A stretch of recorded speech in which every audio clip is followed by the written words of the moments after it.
मेष राशि वालों, आने वाले 3 महीने लाएंगे मौके और चुनौती। दोनों ग्रहों की चाल तय करेगी आपकी किस्मत की दिशा। धैर्य और मेहनत से ही आप जीतेंगे। जय श्री श्याम दोस्तों, आपका स्वागत है हमारे चैनल में। दोस्तों, कभी गौर किया है, जिंदगी एकदम से करवट बदल लेती है। कभी अचानक हाथों में सफलता आ जाती है और कभी एक छोटी सी चूक सालों की मेहनत पर भारी पड़ जाती है। अब सवाल ये है, ये सब क्यों होता है? मेहनत तो सब करते हैं, लेकिन कुछ लोगों को नतीजा तुरंत क्यों मिलता है और कुछ को देर से? इसका जवाब छिपा है आसमान के उन चमकते सितारों में, यानी ग्रह की चालों में। और आज हम बात करेंगे साल 2025 के आखिरी 3 महीने अक्टूबर, नवंबर और दिसंबर मेष राशि वालों के लिए कैसे रहेंगे। ये 3 महीने आपके करियर, रिश्तों और स्वास्थ्य तीनों पर असर डालेंगे। कहाँ मिलेगा फायदा और कहाँ लेना होगा संभल कर कदम, सब कुछ आपको इसी वीडियो में मैं विस्तार से बताऊंगी। तो दोस्तों, अगर आप मेष राशि से हैं तो ये पूरा वीडियो आपके लिए है। आराम से बैठ जाइए, क्योंकि अब शुरू होने वाला है आपके भविष्य का सफर। मेष राशि नाम सुनते ही जोश और ऊर्जा का ख्याल आता है। ये राशि वाले लोग कभी हार मानना पसंद नहीं करते। इन्हें मेहनत और संघर्ष से डर बिल्कुल नहीं लगता, बल्कि ये हर हाल में अपना रास्ता खुद बनाते हैं।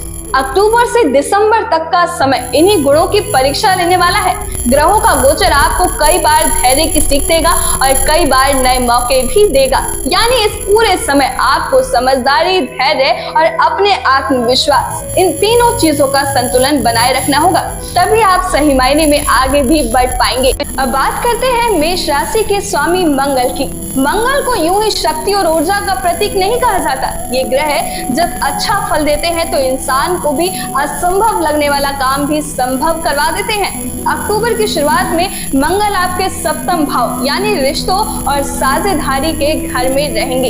ये स्थिति एक तरफ तो आपको अपने पार्टनर और परिवार के साथ जुड़ाव का मौका देगी, वहीं दूसरी तरफ गुस्से और अहंकार से सावधान भी करेगी। आपके शब्द ही आपके रिश्तों को मजबूत भी कर सकते हैं और बिगाड़ भी सकते हैं। 28 अक्टूबर के बाद मंगल अष्टम भाव में प्रवेश करेंगे। अब ये समय थोड़ा गहरा है, क्योंकि अष्टम भाव शोध, गुप्त चीजें और अचानक होने वाली घटनाओं का घर है। इस दौरान आपको प्रॉपर्टी, इन्वेस्टमेंट या किसी लंबे समय से रुकी चीज से जुड़ी अच्छी खबर मिल सकती है। कोई पुराना बकाया पैसा वापस आ सकता है या कोई कानूनी विवाद सुलझ सकता है। लेकिन हाँ, यहाँ एक शर्त है, धैर्य। अगर आप जल्दबाजी करेंगे तो हाथ आया मौका भी निकल जाएगा। 7 दिसंबर के बाद मंगल भाग्य भाव में प्रवेश करेंगे। ये समय वाकई शानदार रहेगा। भाग्य आपका साथ देगा, धार्मिक कार्य और यात्राओं का योग बनेगा। पढ़ाई करने वाले छात्रों के लिए ये समय बहुत अच्छा रहेगा। कोचिंग, नए स्किल्स, किसी प्रतियोगी परीक्षा की तैयारी, ये सब चीजें अब आपको सफलता दिला सकती हैं। यानी मंगल आपकी मेहनत को सही दिशा देंगे, बशर्ते आप अपने गुस्से और जल्दबाजी पर काबू रखें तो ही। अब आते हैं देवगुरु बृहस्पति पर। गुरु ज्ञान, विस्तार और विकास के कारक माने जाते हैं। अक्टूबर और नवंबर में गुरु आपके तीसरे भाव में रहेंगे। ये स्थिति आपके साहस और प्रयास को बढ़ाएगी। अगर आप मीडिया, लेखन, पब्लिक स्पीकिंग या किसी क्रिएटिव फील्ड में हैं, तो ये समय आपके टैलेंट को निखारने का है। 19 अक्टूबर से लेकर 3 दिसंबर तक गुरु चतुर्थ भाव में रहेंगे। अब चतुर्थ भाव घर, वाहन और सुख सुविधाओं का भाव है। इस दौरान आपको नया घर लेने का योग बन सकता है या पुरानी संपत्ति से फायदा मिल सकता है। लेकिन सबसे बड़ी बात, गुरु यहाँ उच्च के होंगे और आपके 10वें भाव यानी करियर को देखेंगे। अब आते हैं उस ग्रह पर जिसका नाम सुनते ही लोगों को डर लगने लगता है, शनि। लेकिन सच ये है कि शनि केवल सजा देने वाले नहीं है, बल्कि मेहनत का सही फल देने वाले ग्रह है। शनि इस पूरे समय आपके 11वें भाव में रहेंगे, जो कि लाभ और नेटवर्किंग का भाव है। लेकिन अभी शनि वक्री है, यानी आपको लगेगा कि मेहनत तो हो रही है, लेकिन फल देर से मिल रहा है। 28 नवंबर को जब शनि मार्गी होंगे, तब आपके काम अचानक तेजी से पूरे होने लगेंगे। जो लोग विदेश जाना चाहते हैं, उनके लिए ये समय खास है। विदेश से जुड़ा कोई ऑफर, PR, वीजा या नौकरी मिलने का योग बनेगा। साथ ही शनि कोर्ट कचहरी से जुड़ी परेशानियों को भी धीरे धीरे खत्म करेंगे। लेकिन याद रहे, शनि आलस्यों का साथ बिल्कुल नहीं देते। अगर आप मेहनत में ढिलाई करेंगे तो अच्छे योग होने के बावजूद भी सफलता हाथ से निकल जाएंगी। राहु 12वें भाव में और केतु 6ठे भाव में रहेंगे। राहु आपके खर्चों को बढ़ा सकते हैं, इसलिए पैसों का इस्तेमाल सोच समझ कर करें। अनावश्यक यात्राएं या शॉपिंग से बचना ही बेहतर है। वहीं केतु 6ठे भाव में रहकर आपको शत्रुओं पर विजय दिलाएगा, यानी नौकरी हो या व्यापार, कोई भी आपकी मेहनत को रोक नहीं पाएगा। सूर्य और बुध करियर को मजबूत करेंगे, लेकिन 16 नवंबर से 16 दिसंबर तक सूर्य 8वें भाव में रहेंगे। इस दौरान सरकारी कामों में देरी हो सकती है या राजनीति से जुड़े लोगों को विरोध का सामना करना पड़ सकता है, तो यहाँ सावधानी बरतना जरूरी होगा।